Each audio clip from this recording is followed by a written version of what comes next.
હાલ રાજ્યમાં નગરપાલિકાઓની સામાન્ય ચૂંટણીનો અંતિમ દોરમાં છે, ત્યારે જૂનાગઢ જિલ્લાના કેશોદ તાલુકામાં આવેલ ચોરવાડ નગરપાલિકાની ચૂંટણીમાં ધારાસભ્ય વિમલ ચુડાસમા સત્તા જાળવવા તથા સાંસદ રાજેશ ચુડાસમા ભાજપની નગરપાલિકા બને તે માટે એડી ચૂંટણીનું જોર લગાવી રહ્યા છે, ત્યારે બંનેની શાક દાવ પર હોય અને બંને પક્ષના કાર્યકરોમાં કોઈ અનિયમિત બનાવ કે કાયદો વ્યવસ્થા ભંગ થાય તેવું ન બને તે માટે પોલીસ તંત્ર એલર્ટ મોડમાં રહી શહેરભરના મુખ્ય માર્ગો પર ફ્લેગ માર્ચ યોજી રહી છે, ત્યારે DYSP Khodiyatar, PI Madra, PI Goyal, PSI Salma Sumra, PSI Vala 100 થી વધુ પોલીસ જવાનો તથા 2 ટુકડી એસઆરપી સાથે શહેરમાં શાંતિનો માહોલ જળવાઈ રહે તે માટે ફ્લેગ માર્ચ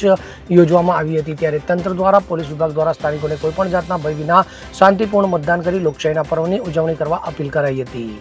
અનિરુદ્ધ બાબરિયા સાથે CN24 ન્યૂઝ કેશોદ. હવે જુઓ દેશ દુનિયાની તમામ ખબરો તમારી આંગળીના ટેરવે. ઉઠાવો મોબાઈલ અને Google Play Store પરથી ડાઉનલોડ કરો અમારી CN24 ન્યૂઝ મોબાઈલ એપ.